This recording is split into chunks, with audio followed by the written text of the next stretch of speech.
আমি ভাই এখানে আসছি এপ্রিলের শেষের দিকে আসছি। আমি এখানে আসছি। এর আগে তো আমি আসছিলাম ইয়াতে খার্তুম থেকে এখানে অনেক কষ্ট করে আসছি। এখানে পাকিস্তানি সেনাবাহিনীর আসাদের সাথে দেখা হয়েছিল আমার। এবার বলে ভাই আপনি কি অবস্থা কেন আপনার, কোথা থেকে আসেন, কে আপনি, বাংলাদেশি না ইন্ডিয়ান না পাকিস্তানি? আমি বলছি ভাই আমি বাংলাদেশি। তা আমি তো যুদ্ধ থেকে আসছি, এখানে যে অবস্থায় ছিলাম বন্দি ছিলাম আর কি।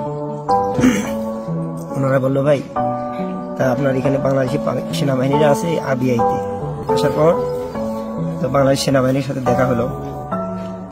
ওনার নাম ছিল আশফাক।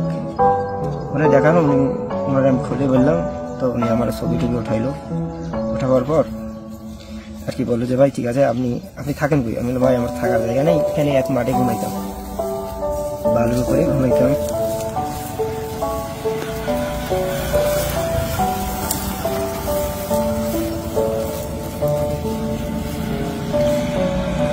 ভালো দিলাম,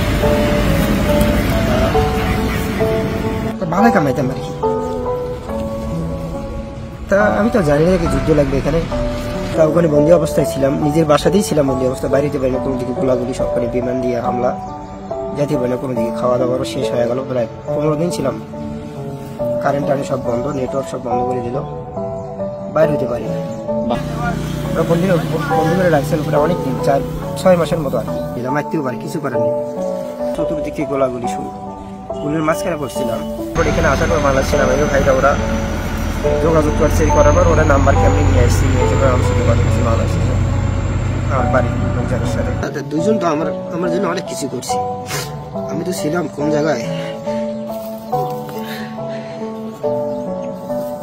এর বড় আনন্দ আর কিছু নেই। বাড়িতে যেতে পারতেছি, আমার বাড়িতে। এই জন্য কৃতজ্ঞতা বাংলাদেশ সেনাবাহিনীর ভাইদের সাথে, যারা আমার 2000 ব্যবস্থাগুলো করছে। আমি বিশেষভাবে ধন্যবাদ জানাচ্ছি বাংলাদেশ ব্যাটালিয়ন 3 ইউনিটসের কন্টিনজেন্ট কমান্ডার এবং কান্ট্রির সিনিয়র বাংলাদেশ স্যারদের, এছাড়াও সর্বোপরি বাংলাদেশ সরকারকে, যাদের বদৌলতে আজ আমি বাংলাদেশে ফেরত যেতে পারছি।